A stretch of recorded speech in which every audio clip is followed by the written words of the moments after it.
उसने ठंडी बयार बहा दी, शीतल जल की वृष्टि कर दी। तनिक मुनिराज को आराम का अनुभव हुआ होगा और उस स्थिति में वो धर्मरुचि नाम के महामुनिराज अपने अंतरंग में इतने उतरते चले गए। 1 दिन, 2 दिन, 3 दिन, 4 दिन, 15 दिन गुजर गए। पानी की बूंद मुंह में नहीं थी। 1 माह का उपवास था। अंत में उस काल कवलित देह ने उस मुनिराज की देह को अपना ग्रास बना लिया। मुनिराज तन को छोड़ देते हैं, कृत हो जाते हैं, केवल ज्ञान का बिगुल बच जाता है, केवल ज्ञानी होकर के सिद्धालय में विराजमान हो जाते हैं। धन्य है वो मुनिराज जिन्होंने आज अपने शरीर को दिगंबरत अमृत अंबर से सुशोभित किया है, धरती को अपना बिछौना बना लिया है, सारे अंबर को अपना चादर बना लिया है, अपनी मजबूत बाहुओं को, भुजाओं को अपना तकिया बनाया है। एक आसन से पिछली रात्रि में सोते हैं, पूरी रात्रि पूरे दिन अपने कृत्य कर्मों में लगे रहते हैं। आज भी वो मुनि यत्र तत्र विचरण करते हुए हमें अपने दर्शन दे करके हमारे इन दोनों युगल लोचनों को अहो धन्यता से भर देते हैं। ऐसे मुनिराजों के चरणों में हम सभी विनय बनाते होते हुए नमोस्तु निवेदित करते हैं। उनकी ये तपश्चर्या एक दिन कभी केवली की तपश्चर्या बन जाए, उनकी ये धर्म सभाएं कभी समोषण की सभाएं बन जाएं, उनका ये देह कभी औदारिक से परमावदारिक देह बन जाए। इन्हीं भावनाओं के साथ में अपनी भावना को भी मैंने अपने गुरु माँ के चरणों में रखा है कि मुझे भी वो दिन कभी मिले। उनके लिए स्वानुभूति के झूले में माँ मुझे झुलाओ तो, समय सारी की लोरी गाकर मुझे जगाओ तो, समय सारी की लोरी गाकर मुझे जगाओ तो। शादी वादी अनेकांत मूर्ति हो, शादीवादी अनेकांत मूर्ति बागवादिनी माँ, कंठ बिराजो मेरे मैं भी गाऊं श्रुत महिमा, कंठ बिराजो मेरे भी मैं गाऊं श्रुत महिमा। श्री सर्वज्ञ प्रभु मुख निर्गत द्वादशांग वाणी, मिथ्या मत का खंडन करती येगी कल्याणी, मिथ्या मत का खंडन करती येगी कल्याणी। तेरे पुण्य प्रसाद पात्र से हो,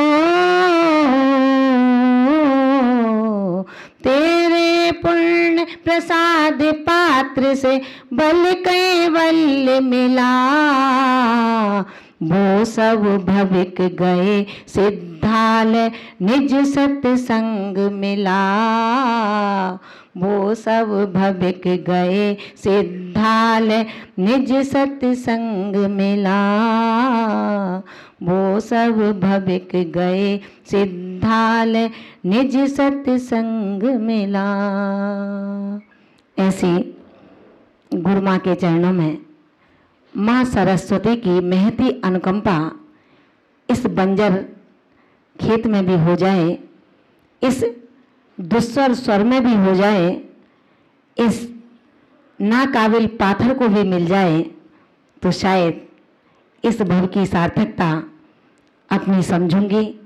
गुरु माँ का ये मंगल आशीष और उनका वात्सल्य में मार्ग प्रदर्शन निश्चित रूप से इस पथिक का भी एक ना एक दिन प्रशस्त होगा, इसी विश्वास के साथ में आचार्य भगवंत कुंद कुंद स्वामी के ग्रंथराज रहनसार की इस अध्यापन और अध्ययन काल को यहीं पर समाप्त करते हैं। आचार्य कुंद कुंद भगवंत ने रेणसार ग्रंथ के लेखन में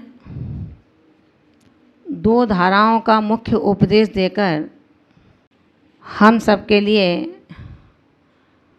परम उपकार की दृष्टि को रखा है। ऐसे आचार्य भगवंत ने कल बताया था कि कौन मोक्ष पद का क्या पथ्य होता है। आचार्य भगवान ने कहा सबसे पहले मिथ्याद रूपी मल का शोधन और उसके बाद में कर्म रूपी रोग को नाश करने के लिए चारित्र रूपी औषधि का सेवन आवश्यक है, क्योंकि जब तक मिथ्यात का शोधन नहीं होगा तब तक चारित्र रूपी औषधि से कर्म रूपी रोग कभी नाश नहीं हो सकता है। भवरूपी रोग को नाश करने के लिए व्यक्ति को स्वयं ही उद्यमशील होना पड़ता है। जब चक्रवर्ती सनत कुमार के शरीर में कुष्ठ रोग हो जाता है, परीक्षा के लिए देवगण आते हैं वैद्य बन कर के। उन्होंने कहा कोई हमारी औषधि लेना चाहो तो ले लो। चक्रवर्ती सनत कुमार के नज़दीक भी पहुंचते हैं और निवेदन करते हैं आप हमसे औषधि लें और अपना रोग शांत करें। सम्यक दृष्टि आत्मा शरीर के रोगों से भयभीत नहीं होता है। उन्होंने कहा कि हे वैद्यराज, यदि आप मेरे भवरोग को दूर कर सकते हों तो उसकी औषधि हो तो ज़रूर दें। वो वैद्यराज जो देव बन कर के उनकी परीक्षा के लिए आए थे, उनके चरणों में नतमस्तक हो जाते हैं कि कैसा है ये भरत, ये सनत चक्रवर्ती, जिसको अपने शरीर की नहीं अपने आत्मा के रोग की चिंता है। आज कल उन्होंने यही बताया कि भवरूपी रोगों का नाश करना है, कर्म रूपी रोगों का नाश करना है, तो हमें मिथ्या रूपी मल जो मलिन कर रहा है, आगे नहीं बढ़ने दे रहा है, ऐसे मल का शोधन हमें सम्यक्त रूपी औषधि से करना होगा।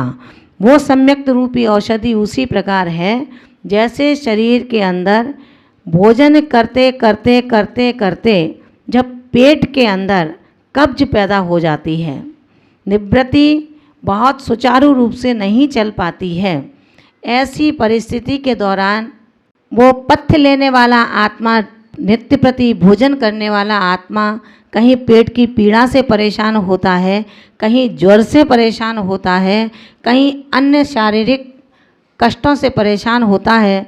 वैद्यराज के जाने पर पता चलता है कि पेट के अंदर कब्जी हो गई है।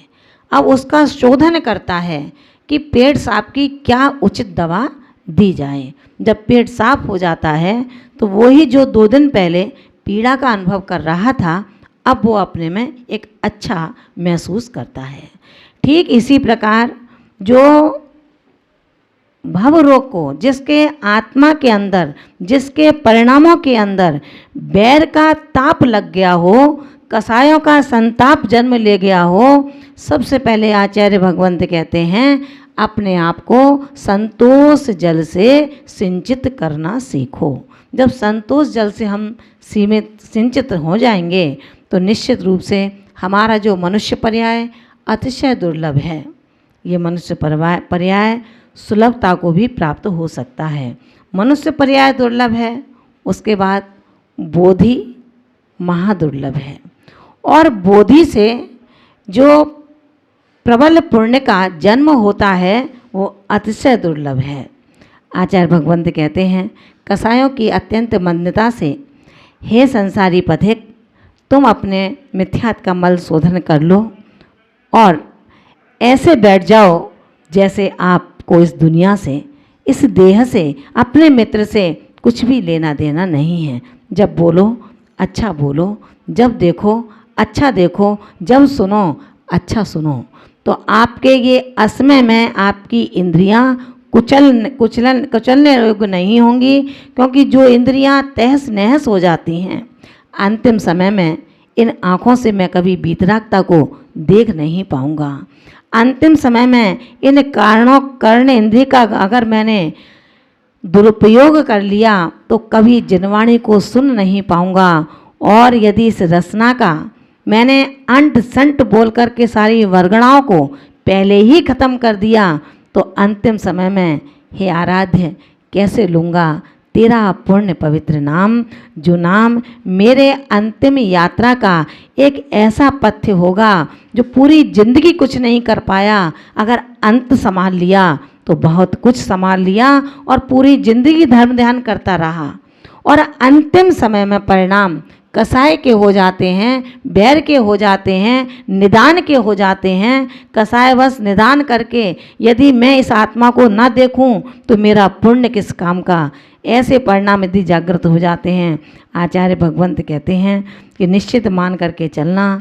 उस व्यक्ति ने अपनी पूरी जिंदगी की तपस्या, अपने पूरी जिंदगी की साधना को मिट्टी में मिला दिया है।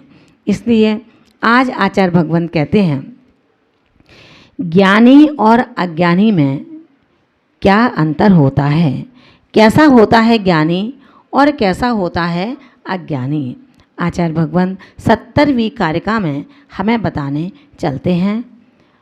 अन्नानी दो विषय विरत्ता दो,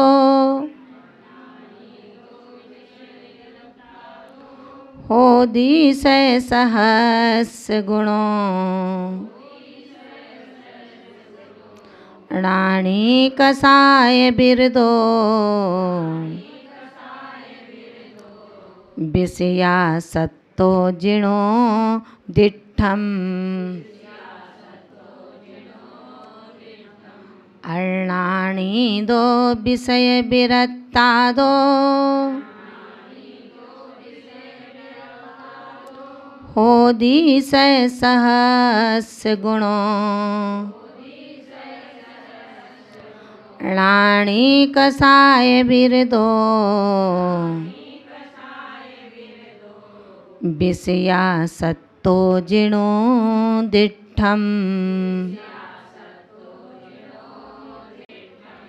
आचार्य भगवान ने कहा विषय विरत्ता दो, विषयों से विरक्त अर्णाणी दो, अज्ञानी की अपेक्षा, विषया सत्तो, विषयों में आसक्त किंतु कसाय बिरदो, कसाय से विरक्त, रानी ज्ञानी, सहस्र गुणों, सहस्र का मतलब हो गया लाख गुणा फल होदी प्राप्त करता है, ऐसा जिनो दिठम जिनेन्द्र देव ने कहा है।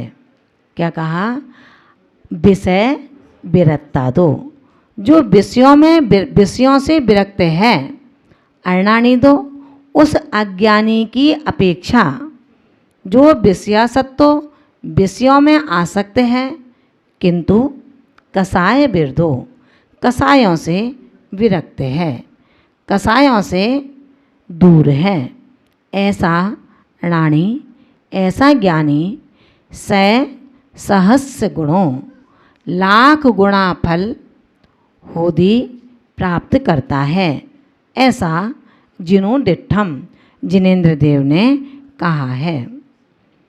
उन्होंने कहा अज्ञानी मिथ्यात्व से युक्त है, अपनी दृष्टि को समीचीन नहीं कर पा रहा, 5 इंद्रियों के विषयों में